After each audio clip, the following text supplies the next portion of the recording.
เขาจะเอากระปางระเบิดแบบที่มาเห็ดเป็นเสาเหล่าเขาตัวนี้ใจไม่เกษนาได้เนาะเพิ่นจะไว้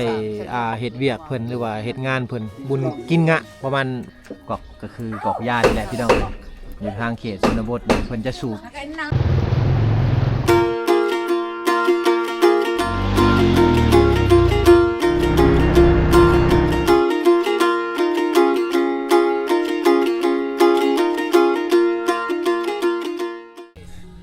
กับทักทายสบายดีสวัสดีพ่อแม่พี่น้องเมื่อสุขสุคนคือเก่ายินดีต้อนรับทุกคนเข้าสู่ช่องบาวโนดพะเลาะพี่น้องเอาอีพี่นี้บาวโนดอยู่ที่บ้านอาดอนหมู่บ้านอาดอนนี่เป็นหมู่บ้านหนึ่งที่ว่าอยู่ตามเส้นทางที่ว่าจะไปเมืองสมุยแขวงสารวันเวลาที่ว่าเฮาลงมาจากเมืองสมุยแล้วอากาศก็จะไข้เก่าๆพี่น้องฝนก็มีอยู่แต่ว่ามีบ่หลายเนาะแต่ว่าภัยอยู่ในเมืองสมุยในปัจจุบันเดี๋ยวนี้นี่แปลว่าโอ้ยฝนตกแห้งขนาดเลยทั้งหนาวทั้งฝนทางนี้ก็สิไข้แน่เนาะเอาเดี๋ยวบาวโนดครับพ่อชีหอมผลจะพาพ่อพี่น้องย่างเราเลาะบ้านอาดอนก่อนพี่น้อง นี่คือบ้านอาดอนเนาะเป็นหมู่บ้านดังเดิมเก่าแก่ของคนในชนเผ่าโกกาโดพี่น้องทางเขตนี้เขาจะฟังภาษาเวียดเข้าใจเขาจะฟังเพลงเวียดนามเด้อทางเขตนี้จะบ่คือกับทางเฮาแต่ทางเฮาต้องได้ส่งลูกหลานไปเรียนเวียดแต่ทางเขตนี้บ่จำเป็นภาษาเวียดเลยทางนี้สบายดีสบายดีสงแงะเนาะหนาวเนาะเพราะเขาถามเนี่ยอันนี้เป็นหยังนี่แคมบ่จ้าเพิ่นเก็บมาทางไหนทางภูผู้บ่ส่วนเป็นสวนบ่พาเขาไปเบิ่งใกล้ๆเนี่ยอันนี้คือแคมพี่น้องนี่แคมนี่เอาไปเห็ดหยังเห็ดฟอยเห็ดฟอยนั่นแหละโอ้เห็ดฟอยขายขายแต่จะได้ขายเวียดเท่าไรเดี๋ยวนี้เขาซื้อโลหนึ่งตัวแห้งได้ยูเดอ7,000-8,000โอ้ตัวแห้งละ7,000-8,000ขอบขอบใจหลายๆอันนี้คือแคมพี่น้องหรือว่าอันยอดแคมที่ว่าเขาจะเอาไปเห็ดไม้กวดไม้ฟอยเนาะไม้กวดไม้ฟอยเพิ่นก็จะเอาไปขายให้กับคนลาวแน่พวกข้าเวียดนามแน่เนาะแบบนี้นี่เขาจึงเรียกว่ายอดไม้กวด เอาไปขายเห็ดฟอยเห็ดไม้กวดนั่นแหละเนาะอันนี้แหละพี่น้องหลายคนถามว่าแคมเป็นยังอันนี้แหละพี่น้องแคมของเขาโลหนึ่ง7-8,000เนาะราคาประมาณ10 บาทต่อ1กิโล เป็นกิโลขายเขาย่างรอบ้านเลยเด้อโดยผลตากเต็มสำหรับอยู่กองตารางเฮือนนี่แม่นหมดเลยอันนี้เฮือนหลังเก่าเพิ่นนี่เฮือนหลังใหม่เพิ่นกำลังนั่นอยู่กำลังสิตั้งเสาใหม่แล้วเขาเกียมใหม่ไว้เขาเสร็จเฮือนหลังใหม่เนาะเฮือนชานอยู่เขตนี่จะเป็นเฮือนชานแบบดั้งเดิมอลอลีพี่น้องเลยนี่เห็นบ่เป็นเฮือนใหม่แบบนี้แต่ว่าเขาเจ้าก็ยังสร้างเฮือนแบบลักษณะคือเก่าเนาะลักษณะเฮือนเขานี่จะเป็นมุงกุ๊บแบบซี่พี่น้องมุงกุ๊บแบบนี้เฮือนแบบนี้เนี่ยเขาจะเห็นแต่อยู่ทางใต้นะพี่น้องเนาะบ่ว่าจะเป็นเมืองสารวันเมืองเซกองอัตตปื้อพี่น้องเนาะทางเขตนี่เฮือนเขาเจ้าจะเป็นคือกันจนหมดเลยได้ นี่คือหมู่บ้านอาดอนพี่น้องเนาะหมู่บ้านอาดอนก็เป็นหมู่บ้านผู้ด้อยเด้อข้างหลังเฮือนเขาเจ้าข้างหลังเฮือนเขานี่จะเป็นสายผู้ลวงที่ขันระหว่างเซกองเนาะระหว่างแขวงเซกองกับแขวงสารวันพี่น้องเนาะเฮือนซานเขาเจ้าก็คือเห็นแหละเนาะบางเฮือนก็สิเป็นเฮือนที่ว่าหลังใหญ่เติบพี่น้องบางเฮือนก็หลังน้อยเนาะเฮือนเขาเจ้านี่เป็นเฮือนลักษณะแบบคล้ายๆคือกันจนหมดเลยไอ้เนาะงามเลยเฮือนเขาเจ้านี่ครับพี่น้องเฮือนใหม่แบบซี่นี่เฮากับบุญยักมีทางเขตในเมืองเขาเนาะถ้าว่าอีกหนึ่งก็คือเป็นหมู่บ้านเศรษฐีในชนบทนะพี่น้องเนาะเป็นหมู่บ้านเศรษฐีในชนบทเลยได้บอกอีกอย่างหนึ่งกัน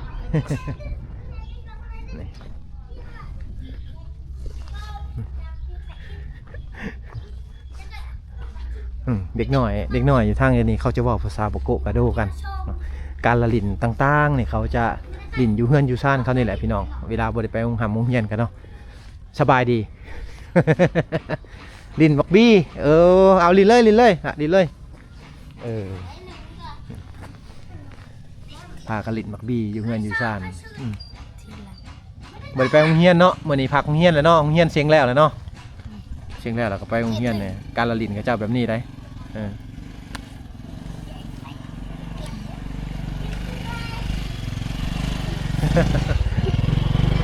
ลิ้นเลยเดี๋ยวลิ้นยังลิ้นบักบี้นี่เอายิงกันแบบสี่แต่พี่น้องเลยนี่คือการละลิ้นของเด็กน้อยในเขตชนบทอยู่ทางบ้านบ่อโนดเนาะทางเมืองสมวยแขวงสารวันบ้านอาดอนเนาะชาวบ้านเขาเจ้าอาชีพหลักๆของเขานี่แม่นการเหตุกสิกรรมต่างๆเนาะบ่ว่าจะเป็นเลี้ยงงัวเลี้ยงควายนี่พี่น้องงัวควายเขาเจ้าเขายังบ่ได้ปล่อยเพราะมันหนาวช่วงนี้อากาศมันหนาวเขาบ่ได้ปล่อยออกไปสวยๆจังน้อยถ้าว่าบ่มีแดดก็บ่ได้ปล่อยพี่น้องถ้าว่ามีแดดแล้วเขาก็จะปล่อยออกไปเนาะแต่ว่าเด็กน้อยอยู่ทางเขตนี่โอ้ยบางคนก็บ่นุ่งเสื้อกันหนาวเลยเจ้าบ่หนาวบ่ล่ะอากาศหนาวแท้ๆนี่นะ เป็นความชินเคยเลยเนาะเป็นความชินเคยแหละพี่น้องเลยเนาะสำหรับเด็กน้อยอยู่ในเขตนี่เลยเข้าลึงอากาศแบบสี่แล้วสำหรับเฮานี่ที่ว่าเฮาเข้ามาเนี่ยโอ้อากาศนี่บอกเลยว่าหนาวอะไรประมาณ10 กว่าองศาพี่น้องเอาย่างลงไปเดี๋ยวบ่โนดไปถ่ายบรรยากาศหมู่บ้านให้พ่อแม่พี่น้องได้เบิ่งเนาะบรรยากาศหมู่บ้านน้อยๆอยู่ในชนบทชายแดนลาวเวียดนามนั่นเองเฮือนอยู่ทางเขตนี่หรือว่าหมู่บ้านเขาเจ้านี่จะเป็นหมู่บ้านที่ว่ามีไฟฟ้ามีน้ำลิ้นพี่น้องเนาะมีสัญญาณโทรศัพท์แล้วอยู่ตามเส้นทางที่ว่าจะไปชายแดนลาวเวียดนามเนาะก็เลยว่าเฮ็ดให้นี่การเป็นอยู่ของเขานี่สะดวกสบายกว่าเก่าเนาะใครก็หลายๆบ้านใครก็หลายๆเฮือนเนาะเอาสิมาช่วงนี้ก็คือมาถ่ายกิจกรรมต่างๆนี่อาจจะบ่มีเนาะให้พ่อแม่พี่น้องได้เบิ่งเนาะเพราะว่าชาวบ้านเขาเจ้านี่อยู่แต่ในเฮือนในซ่านพี่น้องเลยเนาะเดี๋ยวย่างแล้วเลาะเบิ่งบรรยากาศนำกันแหละพี่น้องเนาะถ้ามีบรรยากาศดีๆคักๆบ่โนดจะถ่ายทำไปเรื่อยๆพี่น้องเนาะมาเบิ่งบรรยากาศหมู่บ้านซะก่อนช่วงนี้ เบิ่งเฮือนเขาเจ้าอยู่เทิงๆเนี่ยก็สิเป็นเฮือนหลังใหญ่ๆพี่น้องเนาะอยู่เทิงๆเนี่ยก็สิเป็นเฮือนหลังใหญ่ๆแต่ว่าอยู่ลุมๆลงมาเนี่ยก็สิมีเฮือนรุ่นเก่าแน่เฮือนรุ่นใหม่แน่พี่น้องเอ้ยเนาะนี่เฮือนหลังนี้เฮือนเขาเจ้านี่เวลาเขาสิเฮ็ดเฮือนหลังใหญ่หลังน้อยก็ยาพี่น้องเนาะเวลาสร้างขึ้นมาใหม่ก็สิเฮ็ดเฮือนแบบนี้แหละเนาะเป็นเฮือนทรงรุ่นเก่าแบบนี้เลยสบายดี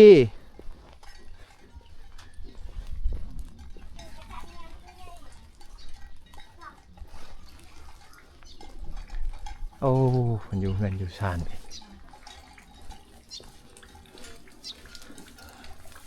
สบายดีสบายดีโอ้หนาวเนาะหนาวอยู่แต่เทิงเงินเทิงชานไปเลยพี่น้องอยู่เฮือนครัวอันนี้คือเฮือนครัวเพิ่นบ่โนดกับขนมกับยายเด็กหน่อยหมดแล้วเมื่อวานเนี่ยกับบ่ได้มาฮอดเพิ่นซ้ำยายอยู่เมืองสมวยปุ๊จนหมดเลยจะโดยบ่พากันกำลังกินข้าวอันนี้คือเพิ่นครัวหวังแต่งอยู่ครัวกินเพิ่นหนาวพี่น้องหนาวกันพากันอยู่นี่โอ้อันนี้บริเวณเล่าเขาเนาะยุงข่าวเล่าเขาพี่น้องนี่อันนี้คือบริเวณเล่าเขาเพิ่นพี่น้องคนในเขตนี่เนี่ยเขาจะบ่เอาเข่าไว้ในเฮือนในซ่านเนาะเขาจะเอาไว้นี่หมดทั้งหมดเลยพี่น้องเนาะเล่าเขานี่จะเป็นเล่าเขาบูฮ่านเลยพี่น้องเป็นยุงข่าวโบราณเป็นยุงข่าวโบราณเลยเดี๋ยวบ่โนจะพาพี่น้องเข้าไปเบิ่งใกล้ๆเนาะนี่คือเหล่าเขาพี่น้องหรือว่ายุงข่าวของชาวบ้านเขาเจ้าเวลาที่ว่าเขาเก็บเกี่ยวเขามาแล้วแหละเขาเจ้าเอามาปะไว้พี่เลยเนาะเขามาปะไว้พี่ทั้งเมิดเลยเขาเนี่ยเขาจะเอามาปะไว้พี่ซะก่อนที่ว่าเขาจะเอาไปกินเขาต้องเอาเขามาปะไว้นี่และเขาต้องไปแก้หีดเขา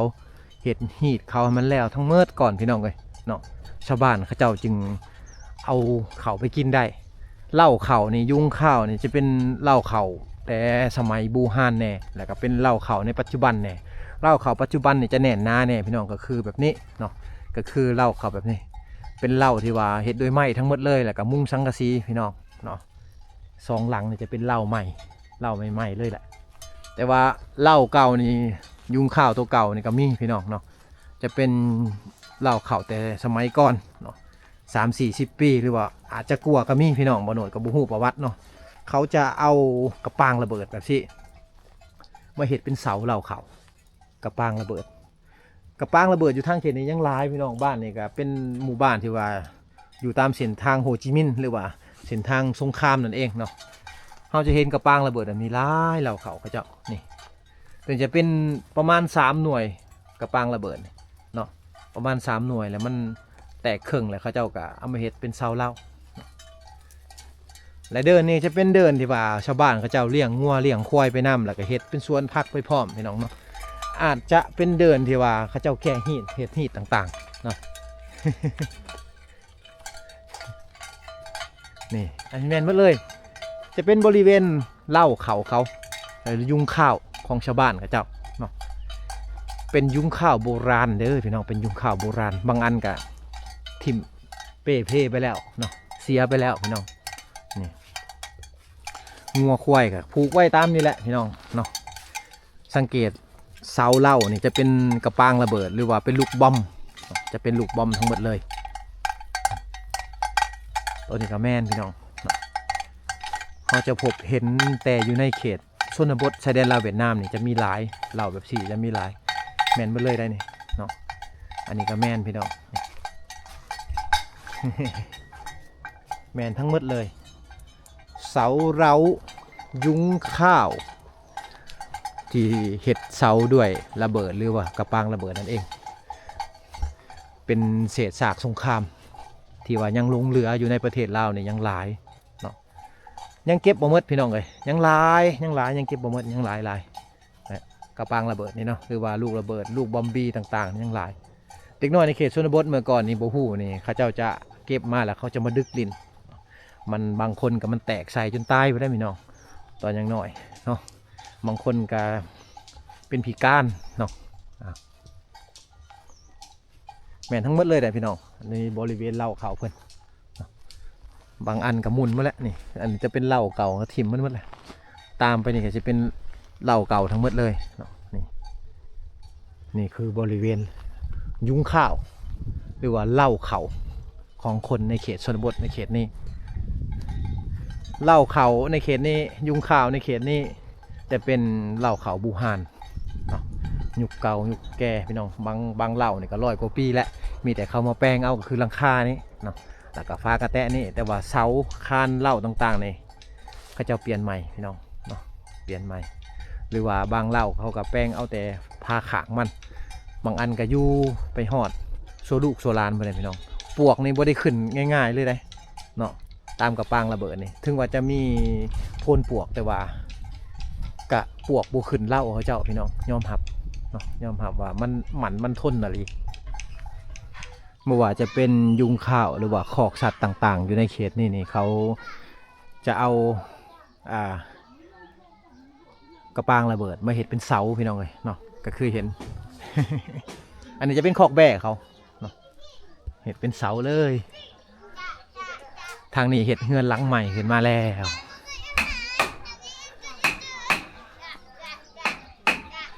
โอ้เห็ดเฮือนหลังใหม่เลย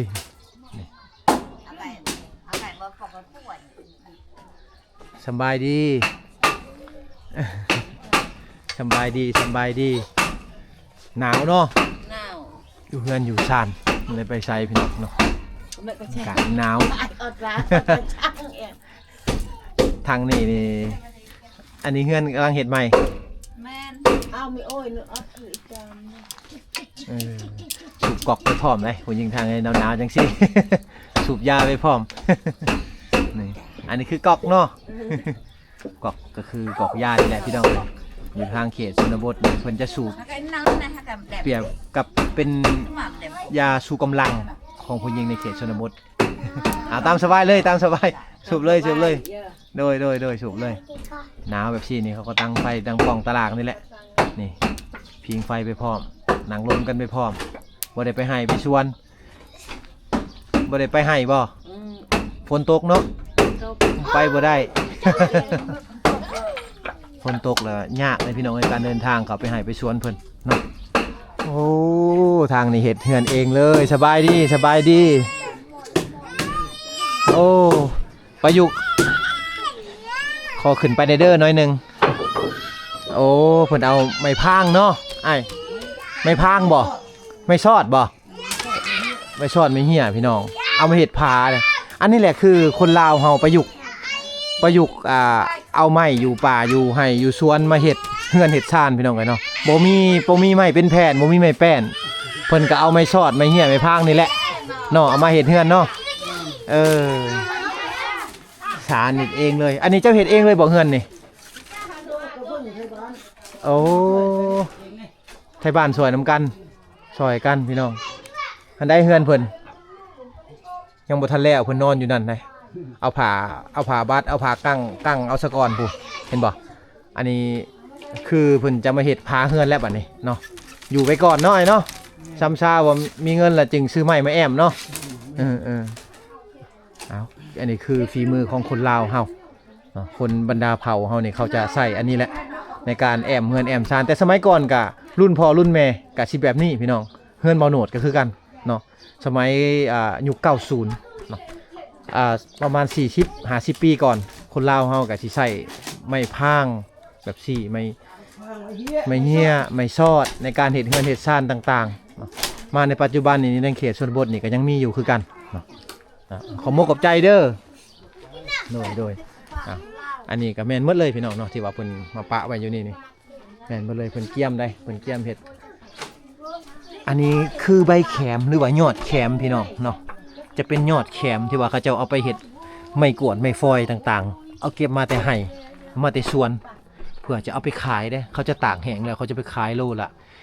7,000 กีบเนาะประมาณ10 บาทเป็นเงินไทยเด้อพี่น้องตอนนี้เนาะสบายดีบันส่วนเนาะกำลังจะโดยกินเข่าสวยเลยได้นี่ได้เดี๋ยวนี้12 โมงพี่น้องแต่ว่าบรรยากาศนี่คือตอนเช้าเลยอากาศหนาวขนาดเลย หนาวสะแงดขนาดนะอันนี้อาเจ้าจะบอกอาเจ้าอันนี้ผู้ชายหรือผู้หญิงผู้หญิงโอ้ผู้หญิงอยู่ทางผู้ชายทางนี้ห้องใดหลานผู้ชายอาไก่ก้อนบอกอาไก่กัน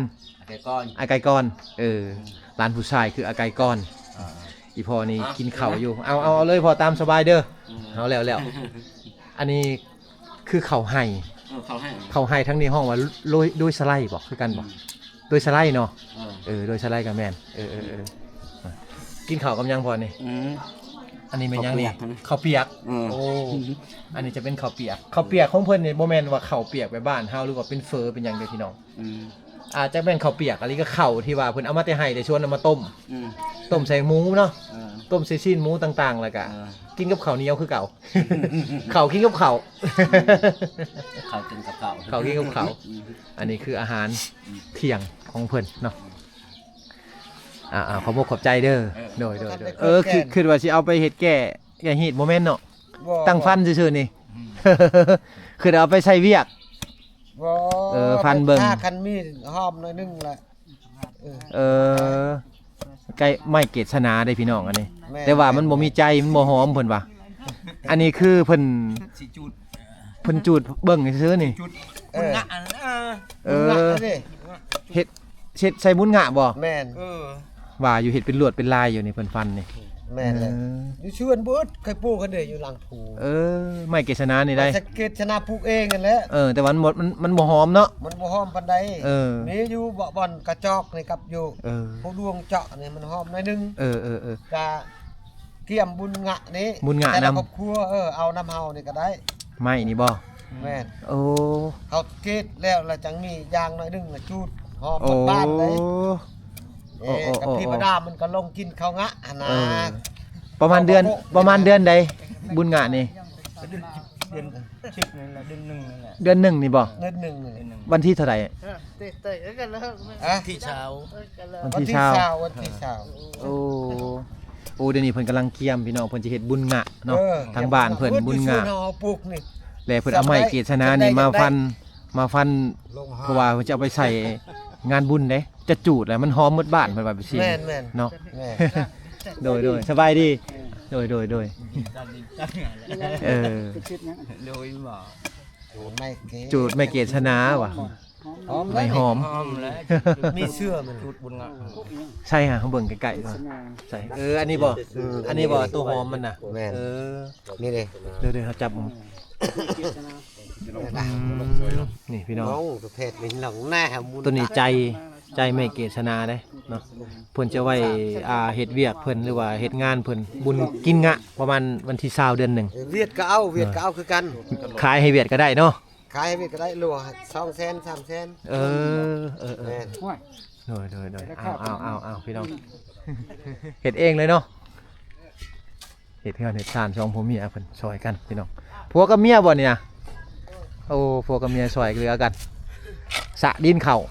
ทั้งบ้านเฮานี่ต้องไปซื้อเอาดินทรายมาใส่แต่บ้านเพิ่นนี่สบายเลยดินหน้าบ้านเพิ่นก็มีแล้วก็ตักเข้าไปใส่พี่น้องเพราะว่าเพิ่นจะปูพืชเนี่ยเฮ็ดเป็นเฮือนดินไปแล้ว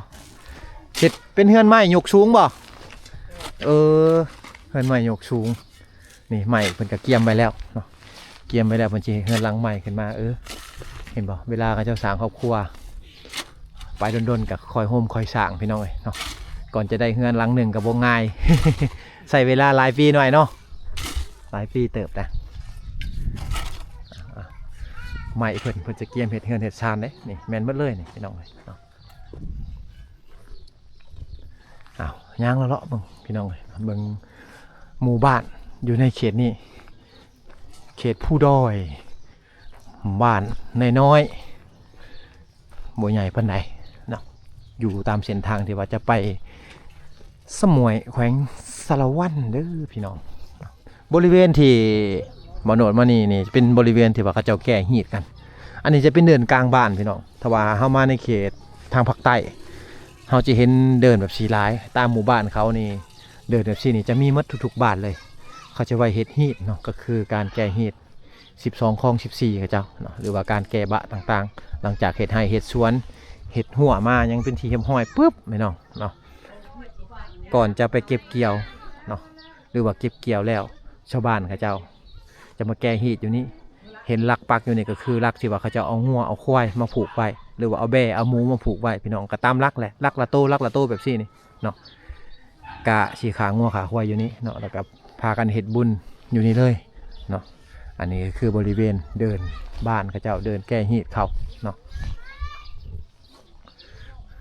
เงินซานขนาดนี้คักขนาดเลยได้พี่น้องเลยเนาะบรรยากาศเฮือนบรรยากาศซานเขาเจ้าคักยอมรับว่าเฮือนซานอยู่เขตนี้เป็นเฮือนที่ว่าดังเดิมเนาะถึงว่าจะเป็นเฮือนหลังใหม่ต่างๆแต่ว่าเฮือนซานเขาเจ้ากะปลุกขึ้นมาแบบทรงเก่าทรงบูฮานพี่น้องเอาพี่น้องเลยเนาะ EP นี้ก็เป็น EP ที่ว่าบ่โนดมา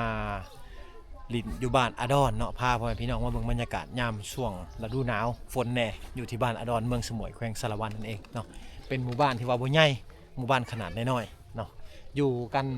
ตามเปื่อยผู้แบบซี่พี่น้องเนาะแต่หมู่บ้านนี้จะมีไฟฟ้ามีสัญญาณโทรศัพท์เนาะแล้วก็มีน้ำลิ้นเอาไว้ใส่อยู่นี่พี่น้องเนาะก็จะกิจกรรมในมื้อนี้ก็สิบ่มีหยังหลายเพราะว่าฝนมันตกเนี่ยชาวบ้านก็บ่อยู่เฮือนอยู่ซ่านบางคนก็อยู่แต่ในเฮือนในซ่านมันหนาวพี่น้องสะแงดเนาะ เอาก็บ่มีหยังหลายพี่น้องเอ้ยเนาะเดี๋ยวบ่โนดเดินทางกลับก่อนขอขอบใจมาสุขุสุคนแหละที่ว่าเขามาติดตามรับชมเด้อพี่น้องขอขอบใจหลาย